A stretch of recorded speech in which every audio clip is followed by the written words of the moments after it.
Hello, amigas. Bem-vindas ao culto de hoje. E o culto de hoje ele vai ser intenso, tá? Porque eu vou falar sobre o livro que eu já terminei de ler, Amar para Sobreviver, né? Que eu citei aqui tantas vezes. Hoje eu vou fazer um resumão sobre as coisas assim mais impactantes que eu achei desse livro, tá?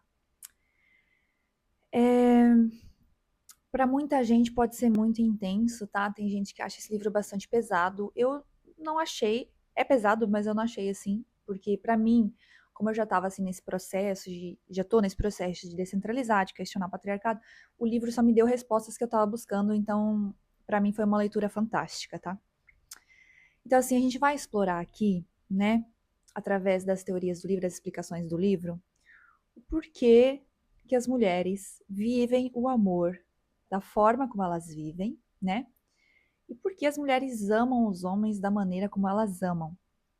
Basicamente, o livro, ele explica o seguinte, ele usa, né, o nome do livro é Amar para Sobreviver, né? A teoria da síndrome de Estocolmo social, acho que é, para as mulheres, uma coisa assim. Ou seja, né, as autoras, são duas autoras, acho que elas são psicólogas, se não me engano, elas unem o, a teoria da síndrome de Estocolmo com a situação no nível coletivo do que as mulheres experienciam no patriarcado em relação ao amor. Porque a teoria da síndrome de Estocolmo é basicamente, todo mundo conhece, já ouviu falar, né? É aquela coisa do sequestrado se apaixona pelo sequestrador, né? Existe ali um mecanismo de sobrevivência que é ativado quando a pessoa está em uma situação de vulnerabilidade, que faz ela distorcer os comportamentos do sequestrador e ter algum tipo de vínculo emocional com ele, a ponto de protegê-lo e amá-lo, né? A teoria principal da síndrome de Estocolmo, ela foi baseada num assalto, né, que teve, acho que num banco. Gente, eu sou péssima com detalhes, eu tô focada aqui na síntese da ideia, né? Que teve num banco e aí, enfim, todos os reféns acabaram se apaixonando pelos sequestradores, inclusive os homens, mas os homens não, enfim, não gostaram dos outros homens de uma maneira apaixonada, romântica, mas se relacionaram positivamente, tiveram emoções positivas pelos sequestradores até meses depois. E nesse assalto, o principal ali da teoria, teve duas mulheres também que acabaram noivando os sequestradores, tá? Então, a partir dali começaram a analisar e tal, o que isso acontecia em muitas situações. Nem todo tipo de sequestro, de situação assim de violência, gera a síndrome de Estocolmo, mas ela é super comum e também acontece com animais, porque ela é, né, não todos os animais, mas tem ali uns animais que eles citam, porque é um mecanismo de sobrevivência, né? O nosso corpo, quando está num estado de muito estresse e de percepção de ameaça, onde ele vê que não consegue fugir, ele começa a meio que procurar formas de aliviar o estresse, e uma dessas formas é não causar problemas para o seu predador, digamos, né? Imagina, você está ali na natureza, você tem que fugir de um leão, você vai lá meter o louco no leão, mandar ele a merda? Não, você vai ser queridinha com ele para ele não te matar, né? Um exemplo. Então, basicamente, a síndrome de Estocolmo, ela se explica isso, né? Quais são as condições necessárias para existir a síndrome de Estocolmo? Por que que algumas pessoas desenvolvem e outras não? E aí, né? Ali, é por aí. Gente, eu não sou muito boa de explicar as coisas de uma maneira linear, então eu vou só fluindo aqui, né? Quando eu comecei a ler esse livro, tem muitas coisas que me trouxeram muito alívio emocional, sabe, gente? Porque quando você já sofre, se você já sofreu algum tipo de relacionamento abusivo, você com certeza já sentiu culpa ou vergonha por ter, de alguma forma, aliviado ou facilitado o abuso para a pessoa, né? Todo tipo de relação abusiva precisa de uma desigualdade de poder para acontecer, né? Sempre alguém tem mais poder do que outra pessoa e assim o abuso acontece. Por mais que às vezes os abusadores queiram fazer você pensar que vocês têm o mesmo poder ali, mas não tem. Então, muita gente que já sofreu abuso, algum tipo de manipulação, sente essa ressaca e essa culpa, não consegue entender por que facilitou a vida da pessoa, por que deixou a pessoa entrar na mente dela daquele jeito, e sente algum tipo é isso, de vergonha, sabe? E lendo esse livro me curou assim de tanta coisa, porque, como eu já comentei pra vocês, eu sempre fui muito boazinha e eu sinto que eu sempre deixei as pessoas abusarem da minha boa vontade, né? E eu sempre achei que isso fosse porque eu tinha uma personalidade fraca, né? Imagina, você tá sendo abusada, digamos, você está sendo manipulada e você acha que é porque você tem uma personalidade fraca.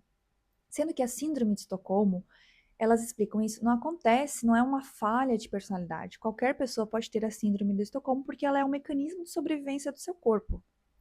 A única pessoa de um dos exemplos que eles citam que não sofreu a síndrome de Estocolmo num sequestro, acho que foi de um avião, foi um homem que ele não estava preocupado em sair vivo da situação.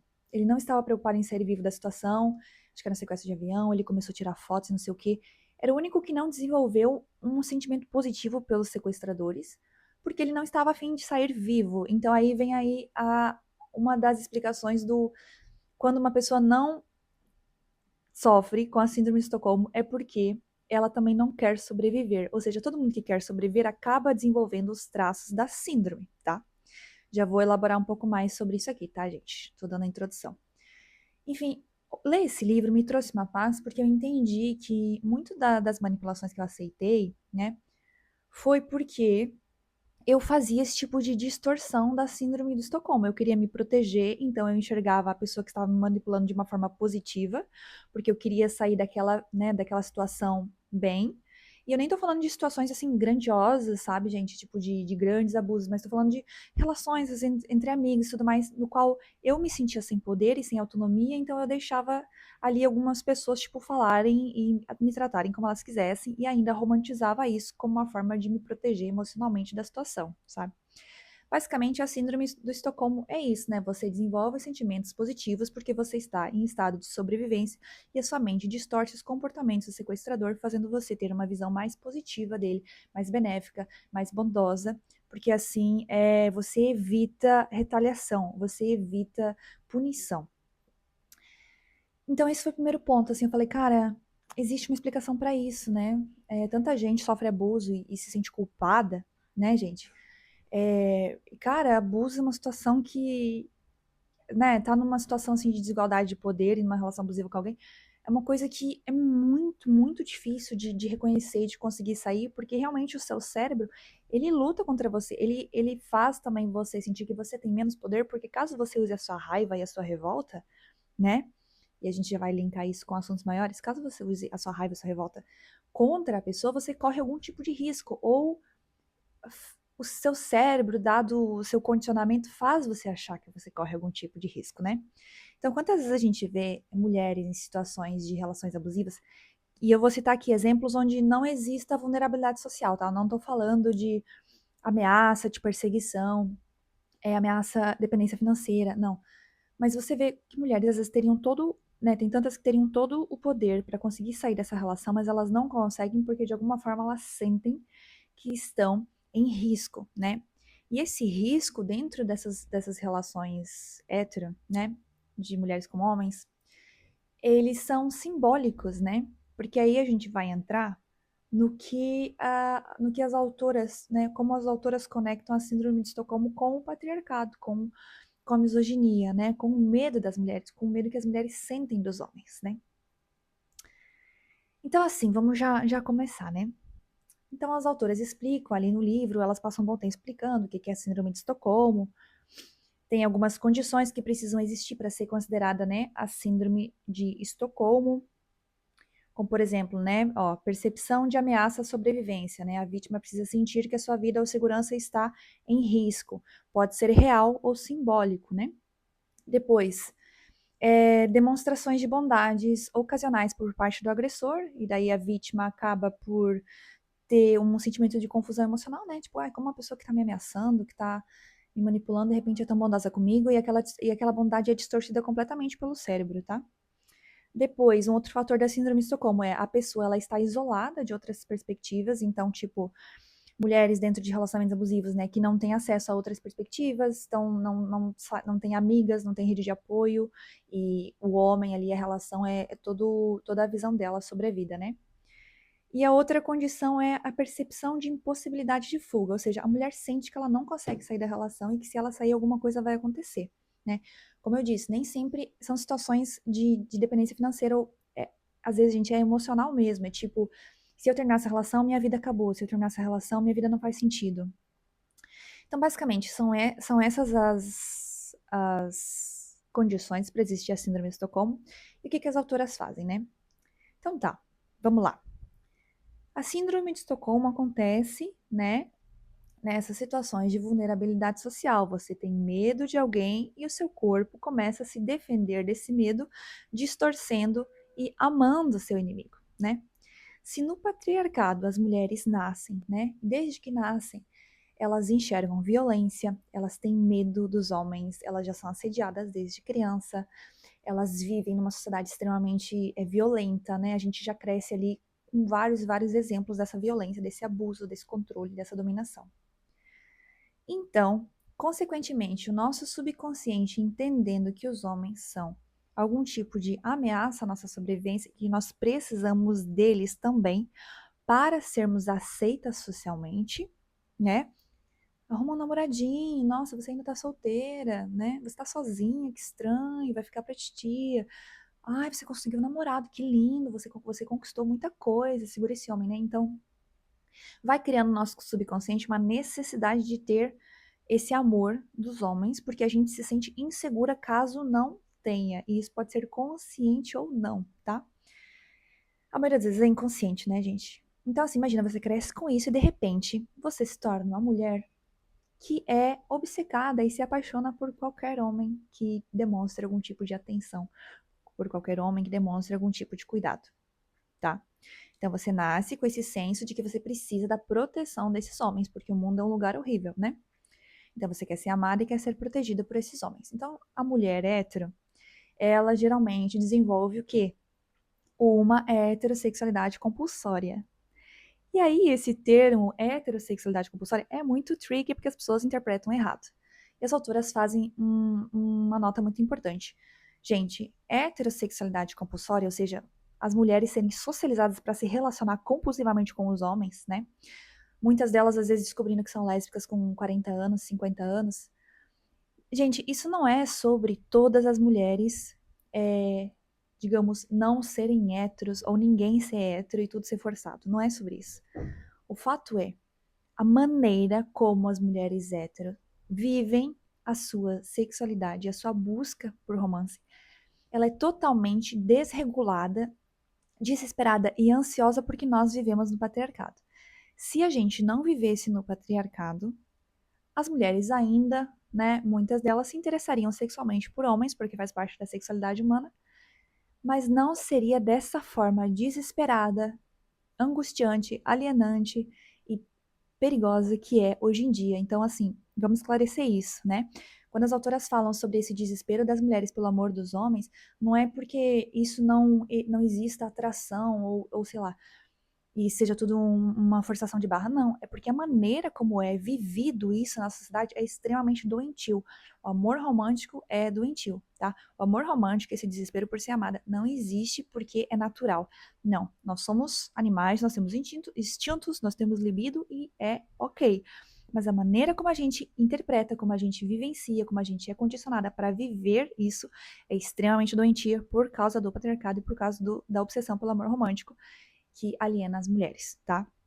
Então, assim, ela cita esse exemplo, né? Então, como que as mulheres relacionariam com os homens?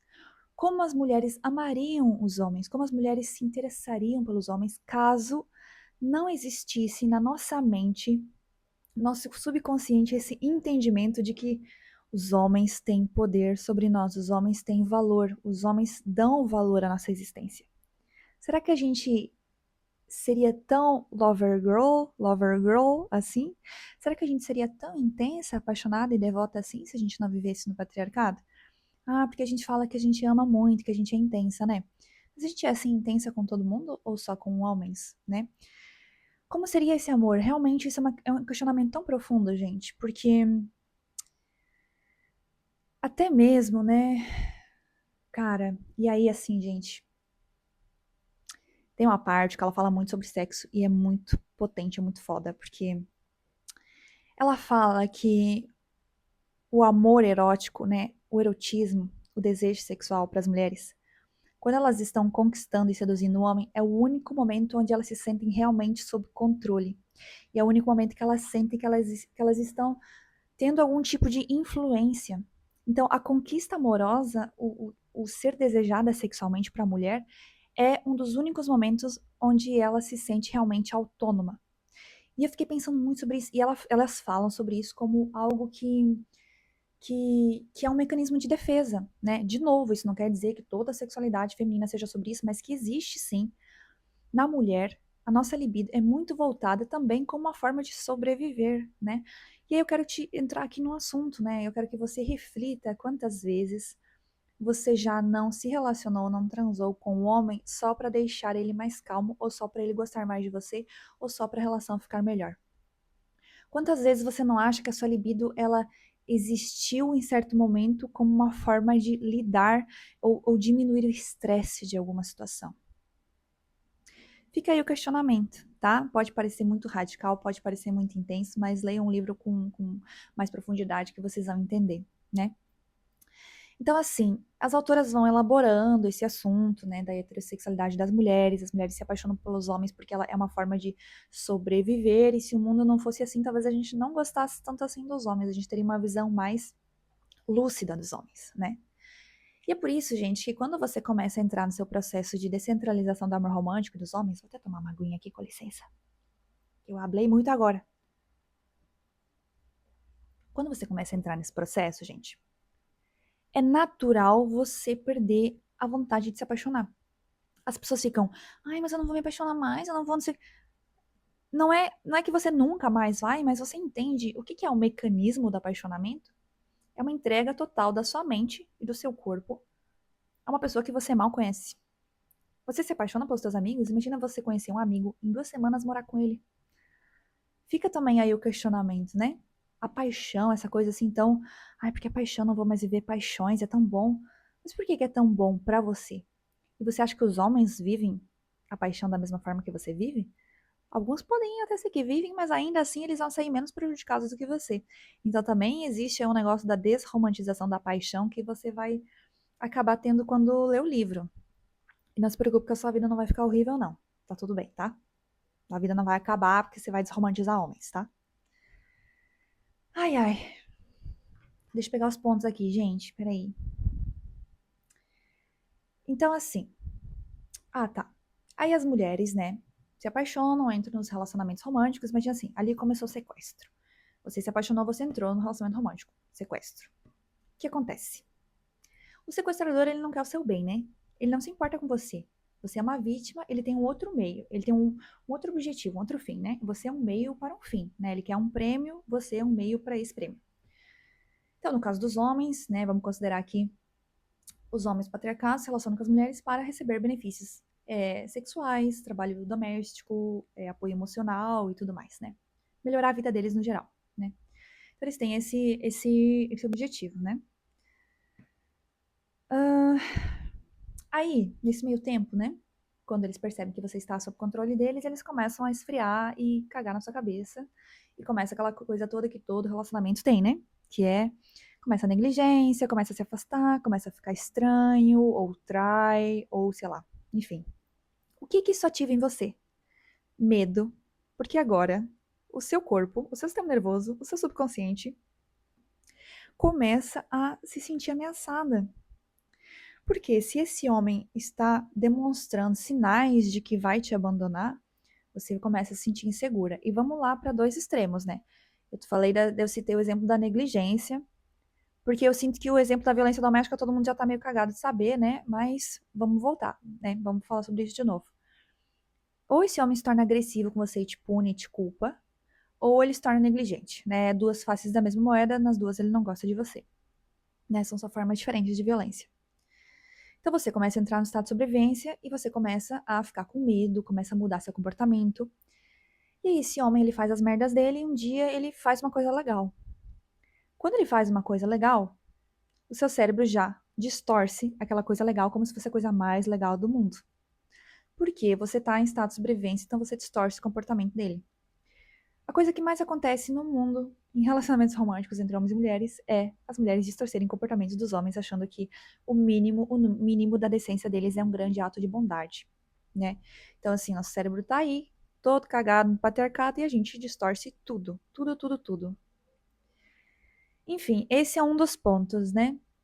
O ponto da bondade distorcida é muito importante, gente, porque eu vou até citar um exemplo assim. Imagina, você tá saindo com um boy, né? E aí vocês saíram, tal, saíram alguns meses e de repente ele começa a cagar na sua cabeça. Ele caga na sua cabeça por 3 semanas. Aí um dia ele te mandou um meme. Ele te mandou um meme e você fala assim: Nossa, ele não se esqueceu de mim. Ele cagou pra você. Durante 3 semanas você tava com Covid no hospital, mas ele te mandou um meme. Que lindo, né? Eu acho que isso é amor. Então, aí a sua mente fala: Cara, ele lembrou de mim. Você até sente assim meio estranha, entendeu? Você fala pra ele: Cara, você cagou pra mim. Ele fala: Nossa, desculpa, errei, fui moleque. Você fala: Tá tudo bem, obrigada. Você mandou um meme aqui pra mim, do Melted, obrigada. Então ali começa. Então, vocês entendem que eu quero trazer exemplos pra vocês que são mais assim do dia a dia? Porque se eu falar exemplos muito radicais, vocês não vão se identificar. Eu tô falando disso aí mesmo, do seu boyzinho aí. Você tá vivendo a síndrome de Estocolmo com o seu boyzinho aí. Não é sempre casos extremamente radicais, não, tá? O livro é pra você cair a ficha sobre todas as vezes que você vive esse tipo de comportamento, onde você perde a conexão com o seu próprio poder de escolha e se coloca mesmo como vulnerável porque você quer a aprovação e validação desses homens, tá? Então, assim, esse ponto da bondade é um dos pontos, né? Outro ponto do isolamento, o livro ele vai citar exemplos, claro, mais intensos, né? Da mulher que é casada, que mora com o cara e que sofre violência doméstica e ela tá isolada de outras mulheres e ela não consegue perceber a perspectiva dela. Mas vamos citar o seguinte, né? Você tá saindo com seu boyzinho e aí você tem vergonha de contar para suas amigas o que realmente ele falou ou ele fez. Porque você vai distorcer um pouquinho o que ele fez para suas amigas não te darem bronca, né? Ou para suas amigas não ameaçarem a relação. Esse é um grande ponto. Você mesmo se isola, né, nessa situação porque você tem medo dos outros ameaçarem a sua relação. Isso acontece na Síndrome de Estocolmo quando os reféns começam a ter raiva dos policiais. Porque como eles entraram numa dinâmica de abuso e de sobrevivência com os sequestradores, né, na Síndrome de Estocolmo, a polícia tentando ajudar e a polícia irrita os sequestradores. Então, as vítimas elas ficam irritadas com a polícia, porque entende que o sequestrador já entrou na mente delas, né? Já entrou. Então você fica irritada com quem tá tentando te ajudar de fora. Então é por isso que você não quer ouvir conselhos de relacionamentos das suas amigas quando você é casada com um homem lixo. Entendeu? É, gente, isso é um grande ponto da Síndrome de Estocolmo, tá? Eu não me preparei direito pra esse episódio, não, gente. Eu nunca me preparo, desculpa. Um dia eu vou melhorar, eu vou só falando mesmo, tá? E depois, um outro grande ponto, que é percepção de impossibilidade de fuga, né? Então, o que acontece? Você já tá ali há uns meses ou anos com esse seu namorado, com esse seu parceiro, e você acha, né, você tem a crença de que o mundo é um lugar horrível sem homens, né? Porque você foi socializada no patriarcado e você centraliza homens, então você tem muito medo de ficar sozinha, você tem muito medo da solidão, do desamparo, né? Sendo que mulheres não ficam sozinhas, é homens que ficam mesmo, né? A epidemia de solidão masculina, ela é masculina, ela não é feminina, né? Não existe uma epidemia da solidão feminina. Então você começa a ter medo dessa solidão, então você não enxerga a saída, tá? E de novo, gente, o livro ele vai citar exemplos de relações mesmo abusivas, né? Então, tipo, dependência emocional, dependência financeira. Mas eu quero aqui focar mais na dependência emocional, porque eu quero focar em exemplos que a gente vive aqui, porque às vezes quando a gente cita exemplos muito, muito intensos, vocês não se identificam. E eu tô aqui pra ser didática. Então, você tá já há um tempo com esse cara, você já conhece ele, você já aceitou, você já tá na dinâmica do Estocolmo, né? Que é lutar pra ser amada e lutar pra receber a bondade desse senhor, desse maravilhoso senhor, né? Que não gosta de você. Então, você começa a, enfim, não enxergar a possibilidade de sair dali. Então, isso te faz ainda distorcer mais ainda os comportamentos dele, né? Você vai ver ele de forma mais positiva ainda, você vai sempre defender ele pra todo mundo. Porque você tem medo desse mar de tubarões que é a vida da mulher solteira. Porque você fala, ai, mas tá ruim namorando, mas solteira é pior, porque não sei, né? Os homens, o mar tá salgado, né? Por que que eu vou? Prefiro ficar aqui nessa relação meio ruinzinha mesmo, porque tá tão ruim ser solteira, né? Porque, bom, pelo menos assim, fui escolhida, né? Tenho o status aqui de escolhida, tenho um namoradinho. Mesmo que minha relação seja uma grande cagadinha, assim, uma grande merda. Bora mais um golinho de água, né? Que ela está hablando muito. Então, assim, gente, será que eu expliquei bem? Que eu tava planejando criar um impacto emocional e eu tô só falando assim num ritmo, mas vamos lá, porque hoje a lua está em Sagitário. Hoje o Sol está em Aquário e a Lua está em Sagitário. Faltam 4 dias para Saturno entrar em Áries, tá? Só isso mesmo, eu devia ter falado isso no começo do episódio, eu esqueci. Então, assim, gente, é muito engraçado quando todas as vezes na página, quando eu falo sobre descentralizar homens, sobre a possibilidade de você não se relacionar com homens, sobre criticar homens, cara, as mulheres ficam muito desesperadas com a ideia de não se relacionar com homens. E, gente, eu nem tô pregando nada de não se relacionar com homens. Tipo assim, não se relacione com homens. Eu só falo que eu não recomendo. Que eu acho que é meio arriscado, né? Que eu acho que não vale muito a pena e que não tem muitos benefícios. O que eu falo na minha página é que não tem tantos benefícios assim você ser um casal monogâmico. Então, o que eu faço? Eu desmistifico essa coisa de ser um casal monogâmico, de ser escolhida, de ser amada, de ser validada por homens. Só que tu vê como engatilha as mulheres de um jeito, cara. Que a pergunta que eu mais recebo, então você não vai mais se relacionar com homens? Gente, não é nem esse o ponto. O ponto é tirar poder sobre a ideia de se relacionar com homens, tirar poder sobre a ideia do amor romântico ser uma história que é tão importante e tão definidora da sua vida. Só que as mulheres, e esse medo, gente, esse pensamento que vem quando, sabe, então você não vai se relacionar com homens mais? Então quer dizer que como é que eu vou viver minha sexualidade? Como é que eu vou, sabe, não vou beijar homens, não vou, sabe? E até o próprio fato das mulheres se sentirem incomodadas quando eu generalizo homens, isso tudo, gente, é a síndrome de Estocolmo internalizada. Por que que você fica tão angustiada com a ideia de não se relacionar com homens? Sendo que eu nem tô falando 100% pra você não fazer isso, porque eu sempre falo, vivam a vida de vocês, filtrem o que eu falo, apliquem na vida de vocês, questionem, reflitam as suas motivações, né? Mas as mulheres ficam tão engatilhadas com isso, e quando eu vejo uma mulher engatilhada com isso e querendo também justificar demais o namorado, querendo defender a relação pra mim, querendo comentar casos do namorado de 8 anos que ama ela, querendo dizer que generalizar é uma coisa muito agressiva e muito radical, cara, eu sei que ali é o medo da desaprovação masculina dentro dela. Ela tem medo de receber e de decepcionar um homem que nem existe, um homem que tá na cabeça dela, um homem que é fictício, entende? A síndrome de Estocolmo, gente, é tão forte que a gente fica vivendo em prol de um homem fictício e sendo vítima desse homem, entende? Você não se liberta porque você quer ser amada, né? Sendo que assim, vamos fazer o recorte. Se realmente existem aí homens que são realmente feministas, inteligentes e que estão dispostos a fazer autocrítica, você acha que eles vão se ofender com a tua liberdade ou com o teu poder ou com a tua autonomia? Você precisa performar algum tipo de pessoa de boazinha bondosa para ser amada por esse homem, então ele não gosta de mulheres só, não é que ele não gosta de feministas ou não gosta da sua postura. Ele só não gosta de mulheres, né? Então, assim,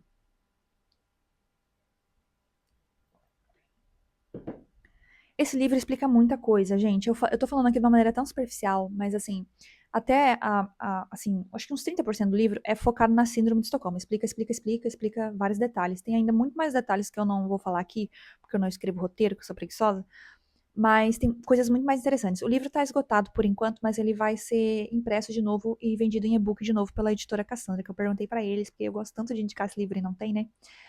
Então, em breve vocês vão poder comprar, tá? Amar para Sobreviver, da editora Cassandra. E depois, cara, o livro vai ficando tão profundo, tem tantos detalhes, gente. Eu posto vários videozinhos, eu já citei ele em vários vídeos no Instagram, tá? Tem tantos insights assim que eu não vou lembrar agora, mas eu tô usando ele como base para várias, tipo, vários pensamentos que eu tenho, sabe? Várias ideias, porque ele explica mesmo. Ai, gente. E eu sei que pode ser muito punk, assim, pra algumas mulheres, sabe? Tipo, entrar em contato com essa verdade, porque é uma espécie de morte mesmo, né? Uma morte de uma identidade. Só que é tão libertador, gente, porque a sensação, quando você tá começando a descentralizar o amor romântico, é de que você tá perdendo alguma coisa, sabe? Então, eu lembro que, até quando eu comecei a página, cara, eu tinha muitos pensamentos ainda, sabe? De tipo, de ecos. Será que eu tô exagerando? Mas sabe, tipo, será que aquilo ficava pingando na minha cabeça, mesmo eu já tendo plena convicção de tudo que eu falo, mas ficava pingando na minha cabeça essas gotinhas de Estocolmozinho, sabe? E agora eu não ouço nada. Minha mente tá bem alinhada, assim. Eu sei que podem existir gatilhos em outros momentos, e assim, gente, Vamos deixar claro uma coisa aqui, pelo amor de Deus, né? Vamos cada uma pensar, né, sobre si mesma, sobre a sua própria vida. Vamos cada uma refletir, vamos cada uma pesquisar, vamos cada uma. Porque eu não gosto, assim, eu gosto da ideia de inspirar, mas eu não gosto muito da ideia de, tipo, eu ter que ser a pessoa que dá todas as respostas e eu gosto de refletir sobre as coisas, mas tem coisas que eu acho que é um pouco invasivo pra mim opinar, sabe? Eu não vou dizer pra você se você faz celibato ou não faz, é você que saiba da sua sexualidade, minha filha. Esteja consciente e faça o que você quiser, mas tenha consciência que as suas motivações, elas são bem, às vezes, patriarcais mesmo, né? Faça os seus processos, assim, sabe, gente? Eu fico mesmo assim, tentando ter um tipo de linguagem, uma postura que não soe autoritária, por mais que eu, como mulher, só por ser um pouquinho mais assertiva, vou ser considerada assim autoritária e radical e agressiva, que eu sou muito agressiva e seca e grossa, porque eu tô falando as coisas de uma maneira assertiva. Eu sei que pra muitas pessoas eu vou ser considerada assim e pra outras vão me entender, tá tudo bem. Mas, gente, parem de perguntar coisas que vocês têm que primeiro perguntar pra si mesmas. Primeiro pergunta pra si mesma e depois busca outras respostas, sabe? Criem, vocês têm o direito de criar uma vida pra vocês, gente. Vocês têm o direito de criar uma filosofia de vida pra vocês. Muita gente me manda mensagem falando, tipo, principalmente pra elogiar meu trabalho, fala assim, cara, eu não concordo com tudo que você fala, mas eu admiro muito e você tá me ajudando muito. E eu acho isso legal, gente, porque não precisa concordar com tudo, né? Como eu falo, já falei algumas vezes, eu acho que o pensamento mais radical, mais intenso, mais profundo, ele gera contraste de pensamento e te ajuda a enxergar padrões. Porque se a gente fica assim, ai, se ame, amor próprio, se escolha, não deixe ninguém te tratar mal. Se você ficar só assim, gente, e você não fala das caralhadas na cara das pessoas, isso também não vai atingir. Eu me radicalizei, né? Me tornei uma pessoa assim, que eu fui pro outro lado da Matrix por causa da Shidera. A Shidera Ediru, do podcast The Slum Flower Hour, que eu já citei algumas vezes pra vocês. Porque ela fala sobre o assunto há 5, 6 anos e ela é muito convicta e ela me trouxe. E, gente, eu não aceitava, eu não entendia todo o conteúdo dela, tá? Eu demorei alguns meses processando, entendendo, porque quando você recebe uma informação, você também vai demorar, às vezes, para processar ela e para aplicá-la na sua vida, é normal. Pelo amor de Deus, é só isso que eu peço. Processem as coisas no tempo de vocês, sabe? Se vocês não entendem, não concordam, só deixa, vai viver. Você vai viver, cara, e você vai ver, tipo, não precisa ser pra hoje, entendeu? Tem mulheres que descentralizam o amor romântico e tudo, vira uma chave, pronto, pum, entendeu tudo. Tem mulheres que vão voltar, vão ir pra frente, vão voltar, e às vezes vocês mandam relatos, e eu sou um pouco seca também respondendo, tipo, não, o seu tempo, o tempo da sua ilusão é o tempo do seu autoabandono. Quando você decidir se escolher, você vai parar de se iludir, tipo, às vezes é só isso mesmo. Mas ainda assim é o seu processo, gente. É o seu processo, entendeu? Então, assim, é, eu tô num ponto já, o podcast completou um mês só. Esse é um bebezinho de um mês, podcast de um mês. E eu já tô me sentindo assim muito mais livre pra não sentir a pressão de ser alguém que tá aqui ditando coisas. Eu tô trazendo insights. E eu já tô emocionalmente lidando melhor com todos esses comentários e com todas essas coisas, porque eu já entendi que as pessoas projetam muito as reações, o que causou nelas, na forma como elas interpretam o meu conteúdo, porque isso é normal e isso é humano, porque eu faço isso também. Se a gente, uma coisa afeta a gente interpreta de certa forma, só que a diferença é que eu não fico comentando nos vídeos dos outros. Tem gente que interpreta, fica louco e comenta. Eu não comento. Eu só reflito, eu vou pro meu quarto e me abraço e reflito e choro em posição fetal, tá bom? Não vou lá comentar. Enfim, gente, é muito empoderador, é um negócio assim, alinhar os chakras, assim, trabalhar com internet, porque você vai aprendendo a lidar com as pessoas de uma forma e entender essas projeções de uma maneira muito profunda, tá? E também entender que as pessoas vão também, é isso, interpretar você da maneira que for, e você que tá pensando em criar conteúdo, já fica de inspiração esse meu momento coach aqui. As pessoas vão interpretar o que elas têm dentro delas, e tá tudo bem, é sobre isso. E você precisa ser você mesma, porque isso vai atrair as pessoas certas, entende? Aí alguém vai comentar, mas então o que que eu faço? Não posso mais amar homens? Amiga, veja o que você quer fazer, eu não recomendo.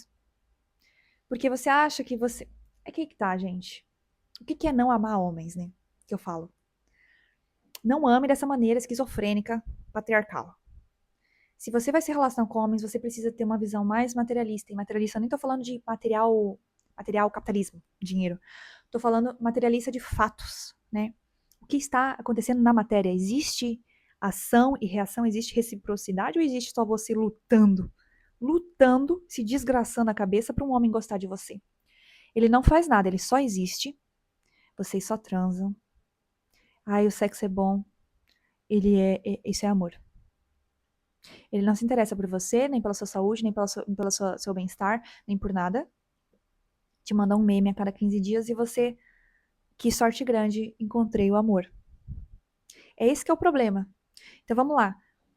Vamos refletir sobre como a gente ama compulsivamente os homens e será que a gente gosta tanto assim dos homens ou a gente só gosta ou é só um condicionamento de desespero de sobrevivência, né? Eu gosto muito da palavra sobrevivência, eu uso ela a cada 20 minutos. Porque basicamente as mulheres estão em estado de sobrevivência e elas não conseguem refletir sobre as coisas e quando você vai trazer questionamentos como esse que eu tô trazendo, as mulheres logo entram em parafuso e ficam muito ansiosas porque o que eu tô abordando é uma forma de ameaça à identidade que elas construíram. Então você vai ter que ter o seu luto, o seu sofrimento. O livro é pesado se você for ler. Mas é bom demais, gente. Como eu falei, pra mim não foi muito pesado, não. Todo mundo fala que foi pesado, achei de boa. Já sou. Eu já tô no assunto, né? E obrigado pra todo mundo que me indicou. Me indicaram no começo da página, eu não conhecia. E tem tudo a ver com a minha página. Tipo assim, me deu base pra muitos dos meus pensamentos. Fiquei mesmo muito feliz. Agora eu tô lendo A Criação do Patriarcado e depois eu quero ler O Complexo de Cinderela e vou trazer aqui insights também, tá? O Complexo de Cinderela em específico eu tô muito ansiosa pra ler. Então, gente, o que mais que eu tenho pra falar? Espero que tenha ficado coerente e você tenha entendido, viu? E se vocês não entenderam, eu posso fazer outros vídeos. Eu já tô fazendo, né, alguns assim, e quero abordar mais com mais detalhes assim, gente, só que tem uma preguiça de detalhes. Tem um problema com detalhes. Mercúrio em Sagitário não gosta de detalhes, eu gosto de filosofar. Então eu vou só indo assim. Mas acho que eu abordei todos os temas. Hoje na minha página deu uma polêmicazinha, vou trazer aqui, que é, cara, eu acho que até conecta aqui com o assunto, né? Que é o seguinte: as mulheres, quando estão no processo de descentralização do amor romântico, eu vou aprofundar isso mais agora, mas em outro vídeo, quer dizer, mas vou só citar aqui. Elas ficam muito presas na parte do, tá, eu reconheço que os homens não são pessoas que vão me beneficiar por causa do patriarcado e que é muito raro encontrar um homem que realmente vai trazer algum benefício pra mim, que os homens mudam de personalidade por causa do patriarcado e que eu sou vista como objeto. Eu entendi isso. Vênus, senhorita Vênus, eu entendi essa parte. Mas como me relacionar com eles? Como ter uma relação saudável?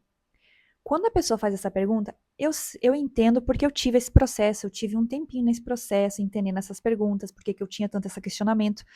Gente, o ponto é, por que você ainda está preocupada em ter relações com homens? Você pode só viver a sua vida, e se você encontrar algum homem no seu caminho, você queira flertar, beijar, transar, ou ter algum tipo de relação afetiva mais longa, eu não recomendo monogamia, não recomendo centralizar macho, não recomendo centralizar relacionamento, e nem deixar um homem entrar muito na sua vida sem ter antes total confiança e ainda assim não confiar totalmente nele e ter seu dinheiro guardado porque vai dar merda, né? Vamos fazer os avisos aí, né?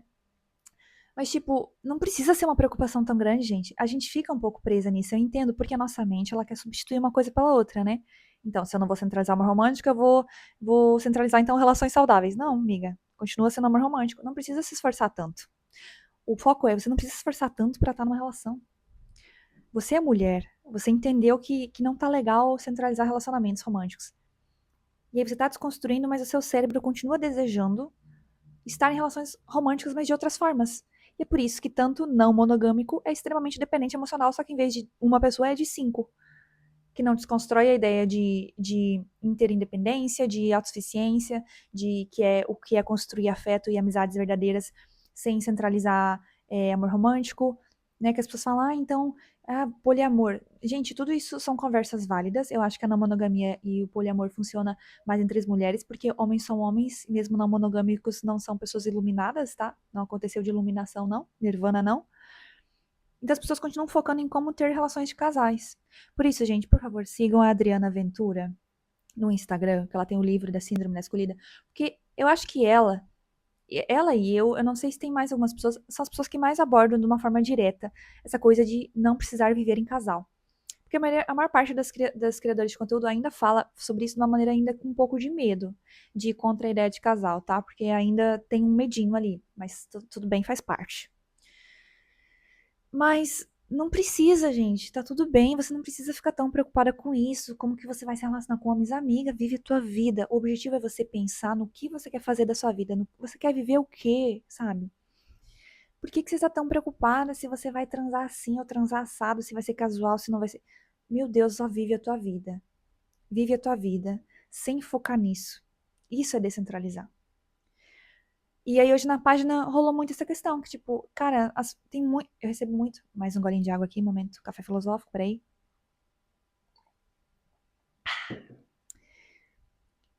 Uma menina. Gente, não é uma nem. É várias. Mas consomem meu conteúdo e comenta assim. Adoro seu conteúdo, mas tá, e agora? O que eu faço?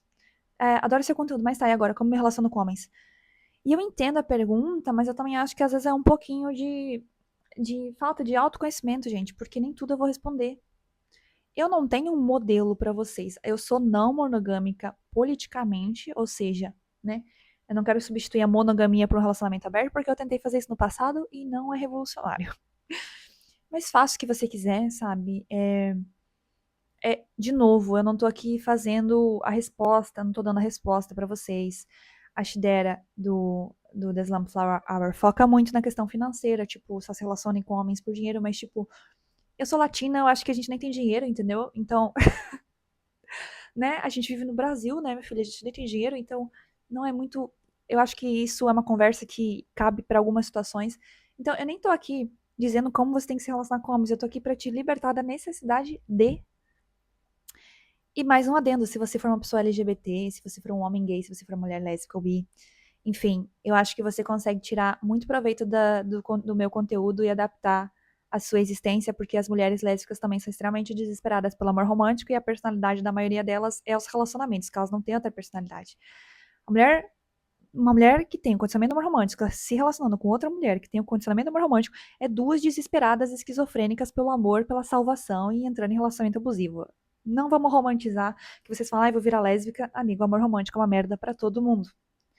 Pronto, estamos servindo aqui insights. Agora vocês têm os insights do que eu penso sobre descentralizar amor romântico para pessoas LGBT. Todo mundo descentraliza essa merda porque é um tipo de amor extremamente performático e forçado. É isso, minha gente. Espero que vocês tenham gostado. E comprem o livro quando sair. Eu vou postar lá nos meus stories, tá? Pra quem quiser. E muito obrigado por estarem aqui. Muito obrigado por me acompanharem o meu processo, minha evolução nesse canal, tá, gente? E eu ainda tô trabalhando em meu trabalho em CLT.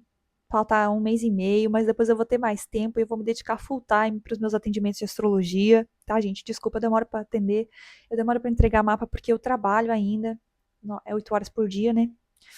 Então, essas coisas vão melhorar e eu quero me dedicar 100% à astrologia, à minha página, escrever, criar conteúdo, falar. E vai ser muito incrível. Nem acredito que eu tô criando a vida dos meus sonhos em poucos meses, só pela audácia e pela coragem. Postar vídeo se tremendo toda é sobre isso. Invistam nos seus sonhos, Saturniares está aí. Inclusive, a gente tem que falar de Saturniares, né? Conselhos gerais sobre Saturniares antes de terminar esse podcast. Saturno vai entrar em Ares na sexta-feira, dia 13. Vai dar uma sensação de desbloqueio, de aceleração, de vida acontecendo, de novo episódio da vida, nova temporada? Sim, vai. Vivam intensamente, mas não se endividem, não sejam impulsivos demais e não achem que vocês precisem viver 30 anos em um dia, tá bom? Calma aí. Porque Saturno em Ares vai dar uma certa sensação de euforia e de descontrole, tá? Então cuidado com esse acelero desesperado de Saturno em Ares. Porque a gente pode se meter numas cagadas aí, mas ao mesmo tempo também é bom que desbloqueia.